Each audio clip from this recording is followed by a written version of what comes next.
Thank you, Anthony. My name's Chris. I am an alcoholic. My sober date is June 25th, 2006. My home group is the Bergen County Young People meeting in Hackensack, New Jersey, Tuesday nights at 8:30 p.m. That's my home group. That's been my home group since day one. I'm a member of New Jersey Young People of Alcoholics Anonymous. And while we don't have an official convention yet, we are working towards our goal to do so. Learn about me and my story and how I got involved with the young people. Like I said, my sober date's June 25th, 2006. I got sober at 22 years old. I tried to get sober at 21 years old, but at 21 years old, I thought I knew better than anybody else. But my story starts off as a child. I'm the youngest of three. I'm the baby. Mother and father thought it was a normal family growing up. Everything changed for me when I was 9 years old in third grade, sitting in school one day, and a police officer comes to the door of the classroom, starts talking with the teacher, and after a little while, the teacher calls my name and asks me if I would come to the door, which I did. And she asked me if I would follow the police officer and go with him, which I did. And I thought I was getting in trouble. We get outside. He opens up his car. He puts me in the car, and there's my brother and sister. After about 10-minute drive, we get to my aunt's house. The officer lets us out, brings us to the door, opens it up. We go inside, and my entire family and close friends and relatives, anybody who knew me and my family were in that living room, and they all just stopped and looked at us. And they brought us into three separate rooms, and one by one, my aunt, whom is my mother's sister, told us that my father had shot and killed my mother. My life changed from that point on. I was a very rambunctious child. I was ADHD before they even had a diagnosis for ADHD. I was all over the place. The day that my mother died, a switch just turned off in my brain and I totally shut down. I went from a kid where my parents literally used to harness me to the tree in the backyard so I couldn't run out the gate and down the street and across town and have everybody looking for me, to I didn't leave my room that I was given when my aunt and uncle took me, my brother and sister in. The only time I would leave that room was to get something to eat or go to the bathroom, and I would go right back in. I stopped going to school. I stopped playing extracurricular activities. And from a really young age, I isolated. And now I didn't know what an isolating was because I was 9 years old. And I came from the type of family that if you don't talk about anything, everything kind of fixes itself. My family didn't believe in therapy or anything like that. No matter who told them, you should get him to therapy, you should get him to therapy. It was like, he'll be fine, he'll be fine, he'll be fine. My first sip of alcohol, I was 11 years old. It was Christmas time. And while my entire family was upstairs, because my aunt hosted Christmas every year, and while everybody was upstairs laughing and having a good time, I was in the downstairs of the house, isolating away from the rest of the family, depressed and sad because I hated the holidays, because the only thing I wanted was my mother, and I couldn't have that. And this particular Christmas, my alcoholism took hold. We had a full service bar in that basement, and nobody in my family are alcoholics. It was more of a show type of bar. The only time anything was ever drank from anything was holidays. In this particular Christmas, I'm watching people come down, make drinks, and go back upstairs. Have the best Christmas ever. And that's what I wanted. So my brain started spinning, and I thought to myself, well, whatever they're drinking, maybe that's what I need. So I took a bottle of alcohol, took a cup of soda, mixed a drink, and before you know it, a weight was lifted off my shoulders. For the first time in 2 years, I didn't feel as depressed. I was able to go upstairs the rest of that Christmas and be around my family and socialize. And I had found my solution: alcohol. Alcohol allowed me to get outside of myself, and it allowed me to do things I haven't done in 2 years. I would drink whenever I could grab something on the weekends. I was young, so there was no progression really at that point. But here and there, I would make a drink whenever I could, and just to get outside of myself. As time moved forward, 13 years old is really when my progression picked up. I was shooting a basketball in a park by myself, and I saw some kids in a gazebo laughing, having fun. And once again, my brain started spinning, and I started questioning why they were laughing and having fun. So I walked over, I asked what was so funny, and they were all smoking weed. So I asked if I could try it, and they handed it over. And once again, I found a solution. For the first time in years, I was able to laugh. I was able to joke around with other kids. and I started to feel a part of in that group. So alcohol and other substances were my escape. They were my solution from an early age to get outside of myself because I didn't know how to get outside of myself because I suffer from mental illness. And when you take the alcohol out of me, I'm stuck with what's left in my head. And from a very young age, I was never taught how to cope. I was never taught how to talk about my feelings or my emotions. So I bottled it all up inside. And when I took a sip of alcohol, it allowed me to be free of those feelings and those emotions. I didn't feel anger. I didn't feel rage. I didn't feel hatred that I had towards my father. I didn't feel sadness and I didn't feel depressed because that alcohol allowed me to get outside of myself and it made me feel good. But as the progression picked up as I got older and a snowball effect, that phenomena of craving, I always wanted more. There was never enough. I could be sitting in school and all I could think about was getting outside of myself. So I start doing it in school. I get out of school. I can't wait to get out of school because I want to get out of myself. The progression starts picking so much, right? I need to work. I need to be able to fund my alcoholism, but I didn't want to work. So weekend jobs, we quit. And then my alcoholism really started to kick in. That crazy alcoholic thinking told me, well, your father killed your mother, therefore he is your family, therefore your family hurt you, so therefore you need to hurt your family. That's the way my alcoholic thinking was. So I started to rob and steal from my family. Anything I could do to make some money so I can get the next drink. And that's exactly what I did. Eventually, it got to the point where I get arrested, and my aunt's like, he's been through so much as a kid. And I just hear the enabling. And I knew right there, well, if there's not going to be any consequences for my actions from my family, I can just keep doing what I'm doing. So I just kept doing what I'm doing. And I just kept robbing and I kept stealing and I kept living a life of chasing that next drink because I needed that next drink. Because if I didn't have that next drink, I didn't want to be on this planet because the pain was so great. But eventually the enabling comes to an end. The pain that I caused, the anguish that I caused towards other people can only mount up so much before even the family that enabled me so much had to put their foot down. And when you have a 5-year-old cousin, now that your aunt and uncle who love you so much take you in and have a family of their own, and you have a 5-year-old cousin who's crying in your face asking you why you stole all his video games and all his electronics, and you have no answer for him but to turn around and walk away while he's crying his eyes out, that's a really shitty thing. But I didn't care because as long as I was able to get my next drink, that's all I cared about. Eventually, my family had enough. They told me to get out of my house and don't ever come back. You're no longer welcome here. You're no longer part of this family. And they meant it this time. And I bounced around from person's house to person's house, burning bridge after bridge after bridge until eventually I was homeless and I was living under a bridge or in a dugout, wherever I had some kind of wall from the elements in the wintertime. I'm a tall, skinny guy, and when all the money you're making is going to your next drink, you don't eat, you don't drink properly, you're not nourished. And I became very fatigued, and it made it hard to panhandle. It made it hard to just scrounge up $1 or two just to get a couple tall boys at the liquor store when it opened up in the morning. And it'd be nights where I'd be laying in a dugout in the middle of the winter with the same clothes on my back that I've been wearing for months. And I'd have all those thoughts now that I'm sober because I can't get out of myself, and all that shame and all that guilt for all the stuff I put my family through, all the trauma, all the hurt, all the unresolved issues that I went through as a child that I never was able to get past started to bore into that head.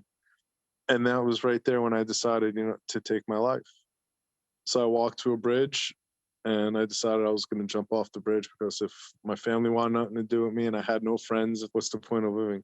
So I climb over that bridge, over the guardrail, and just about to let go, and my arm just kind of locks up, and I just am frozen on that bridge, and I can't let go.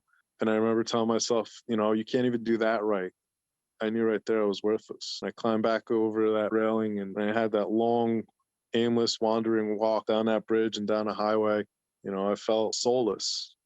And a person pulled up on a car next to me on this highway as I'm walking, and it was a kid that let me stay at his house for a couple nights before I started robbing and stealing from him. And he saw me walking, and he's like, I just wanted to see if you're okay and check on you if there's anything you need. And I didn't know what to tell him, but I asked him, can you give me a ride to the cemetery? And he gave me a ride to the cemetery, and I sat and I cried over my mother's grave. And for the first time in my life, I asked for help. but I didn't know who I was asking. I just asked for help. See, I was born and baptized Catholic. I went to church every Sunday. I was force-fed Catholicism. God is Savior, all, everything, I learned about this God that I was supposed to follow. Yet to me, God would never let something like what happened to me as a child ever happen. So I denounced God, and I had the hugest resentment against God for a very long time, right? So when I'm sitting there asking for help and not knowing who I'm asking, even though I wasn't a believer in something powerful than myself, there was something there listening to me. And eventually, when I finally left that cemetery and I walked back to the park I was sleeping in, and I got back to this town, and I got back on the main road, and a cop pulls up next to me, and this cop gets out of the car, and I knew who this cop was, and I knew the cop knew who I was, and he knew my family, and he said, "Get in the back of my car." And my spirit, my will was broke. You have that fight or flight. I had no fight, and I had no flight. I was so broken. He opened up that door, and I just got in. I didn't say a word. And he gets back in the car, and he says, "You have two options. Your first option is you have 17 green sheets waiting for you at the police station, or I'm going to drive you to your aunt and uncle's house, and you're going to beg them to stay in that house tonight, and you're going to go get help." And he gave me a name of a place. And I didn't want to go to jail, so I took option two, which was probably harder than going to jail, when you have to face your aunt and uncle and beg and plead for them to take you in for a night and take you to get help in the morning. But for somebody who thought no one loved him and had no one left in his corner, my uncle stood up and said, "I will allow you to stay here tonight, and I will take you to get help in the morning." And he did not leave that house that night. He did not let me leave that house that night. He stayed up while I slept just so he knew I didn't leave the house. And that next morning, he took me to Bergen Regional Medical Center, and that was the start of my journey into Alcoholics Anonymous.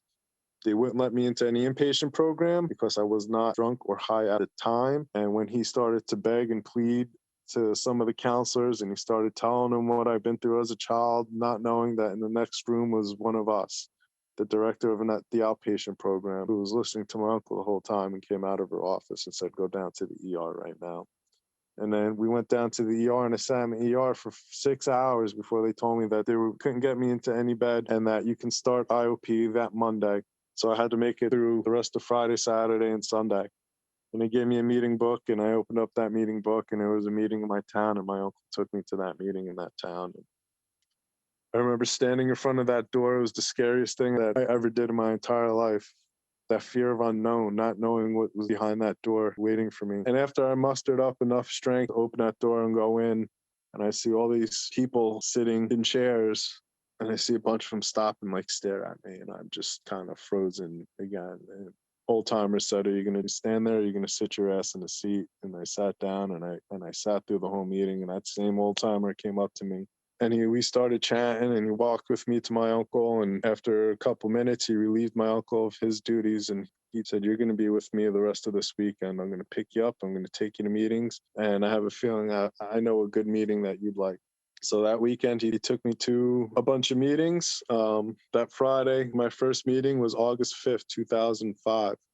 And I'll never forget that day because it was my journey into recovery. And he took me through the meetings all weekend. And then that Tuesday comes, and he picks me up, and he brings me to this meeting, and he pulls in front of the door, and he's like, "All right, you're here." And I'm like, "You're not coming?" He's like, "This one isn't for me." And I went down, and I walked down those stairs, and I went in that basement, and I had never seen so many young people laughing and smiling and having a good time in my entire life. I was kind of starstruck in a way because I didn't know what to make of it. I didn't know this is Alcoholics Anonymous. And I remember sitting down, and I made it through that whole meeting. And the last 5 minutes for Burning Desires, I remember raised my hand and saying, and just breaking down and crying, and "I need help." And in that night, I've never been shown more love than I have in my entire life. The amount of people that came up to me and shook my hand and hugged me and gave me their phone numbers and wouldn't leave me alone when I wanted to smoke a cigarette in peace outside. They would just like follow me like a herd of elephants. And that was the start. They taught me about sponsorship and getting a sponsor and going through the big book of Alcoholics Anonymous, and how in that big book of Alcoholics Anonymous is a design for living. And if I go through those 12 steps of Alcoholics Anonymous, I can live a happy, joyous, and free life. And I don't ever have to think about drinking or drugs ever again. And I thought it was too good to be true because I kept seeing the word God, and I hated God, and I resented God. And I was like, no freaking way. but I gave it a shot and I white knuckled it for 6 months, yesing people about a higher power and lying to myself and being in denial. But I white knuckled it and I stayed sober for 10 months and probation and got a job and started saving money. And my uncle was saving money for me and got me a car. And then with that 10th month, it was a choice between an AA barbecue and a girl I haven't seen in a very long time. And I chose the girl I haven't seen in a very long time. And in that one night, I got extremely drunk and got behind the wheel of my car on the New Jersey Turnpike, passed out. And next thing I knew, when I woke up, my car was shaking uncontrollably. And I didn't know what I hit until the state troopers told me I slammed into a guardrail. Sitting in that holding cell that night, drunk as a skunk, my eyes opened wider than they had ever opened before. And I knew right then, if I ever put another drink or drug in my body, not only can I kill somebody, I can hurt myself and I'm going to hurt family again. So I finally got honest and I opened up that door and I said, maybe a higher power of my understanding isn't far from reach if I just open, willing, and honest. And I got a new sponsor and I started going through the big book of Alcoholics Anonymous with an open mind. And I had an experience that I never had ever before in my life. All that burden and that trauma and that hatred started to melt away. I was able to make right the wrongs of my past. I was able to make amends to family. I was able to make amends to people that I've hurt, even if it was something small. I was able to let go of that anger and hatred. I was able to forgive my father because as a sick alcoholic, I know what it's like to have an illness. And for him, he had to have had an illness to be able to do something that he did. So if I can forgive myself for having an illness, why can't I forgive another human being?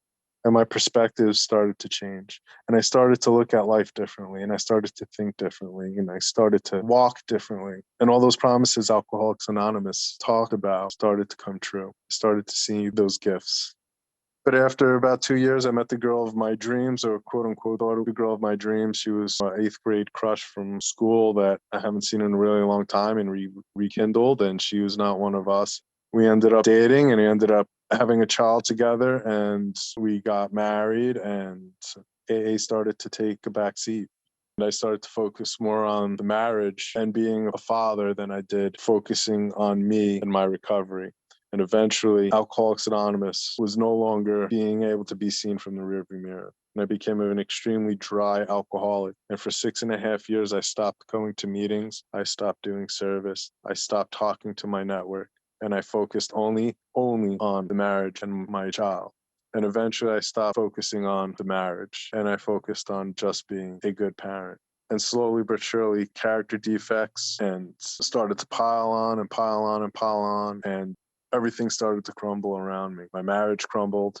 I ended up getting a divorce and we tried to fix the marriage by having another child, which I do not recommend for anybody. But silver lining, I got two beautiful daughters out of it. And after almost 9 years of marriage and 6.5 years of not being in Alcoholics Anonymous, we decided to get a divorce and I moved back home. And I knew that night, the minute I got home, I knew exactly what I needed to do. The same way I felt walking off that bridge after trying to take my life, I felt that night. I felt lost and I didn't know what to do. So I picked up a meeting book and I found a meeting on Hope Street in Ridgewood, New Jersey. And I said that I need all the hope I can get. And I showed up to that meeting late and there was it was a 3-speaker meeting and 3 speakers were already in the process of speaking. When the last speaker finished and the chair went up and said, I'd like to thank the Bergen County young people for coming and sharing their experience, strength, and hope. And after 6.5 years of not being in Alcoholics Anonymous, the first meeting I attend back, my home group was speaking and I lost it. And if that's not God saying, welcome home, I don't know what is. I came back and I'm here and I live a wonderful life today. Thank you for letting me share.